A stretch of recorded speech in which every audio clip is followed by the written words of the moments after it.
Bonjour et bienvenue pour ce nouveau journal de l'économie sociale. J'ai le plaisir de recevoir sur ce plateau Catherine Sage. Bonjour Catherine. Bonjour. Vous êtes expert comptable pour le cabinet Foucault.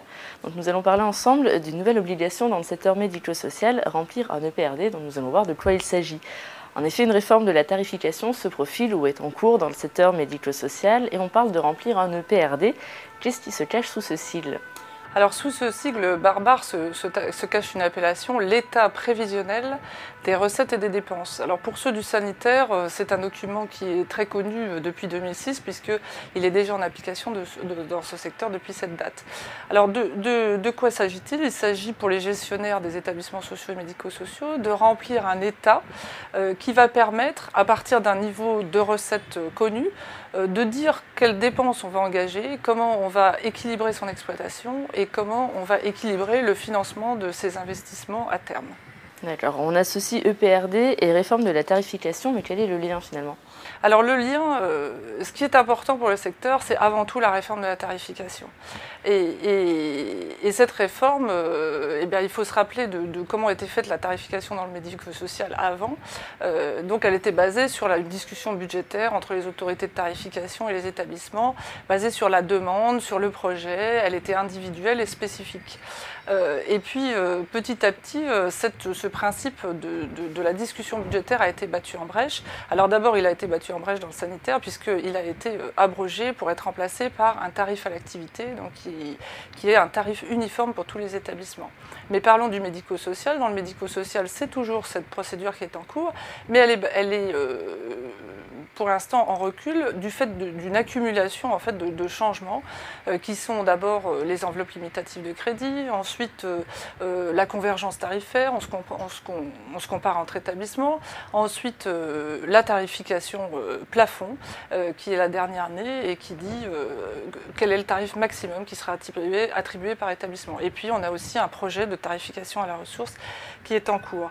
Donc ce principe du tarif plafond, en fait, il remet en cause complètement le financement et il va falloir changer de mode de gestion. À partir de là, comme on change de mode de gestion, l'administration nous demande de remplir un nouveau document et ce document, c'est donc l'EPRD. Donc le lien, en fait, c'est l'EPRD est simplement un outil de contrôle pour l'administration, un outil de contrôle qui lui permet de savoir, avec les tarifs déterminés à l'avance, comment les établissements vont réussir à remplir leur mission et à équilibrer aussi leurs comptes et à avoir un équilibre budgétaire. Alors concrètement, à ce jour, qui doit remplir des EPRD ? Alors ce qu'il faut savoir et être bien conscient, c'est que la loi a été modifiée et tous les établissements qui sont financés par l'État ou par l'assurance maladie ont l'obligation de remplir un EPRD. Mais il faut moduler un peu cette appréciation, ça c'est la loi, mais pour que l'EPRD soit applicable, il faut qu'il y ait des arrêtés qui soient parus, des arrêtés de tarif plafond.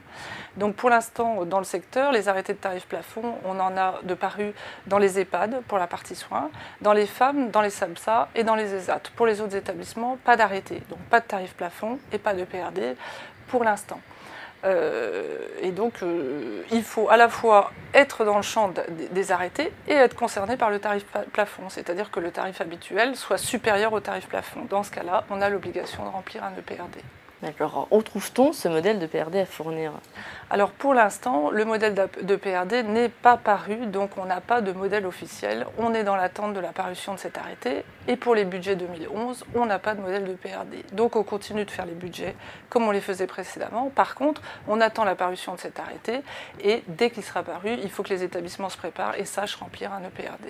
Alors justement, si ce modèle n'existe pas, comment savoir en quoi il consistera et comment s'y préparer surtout ?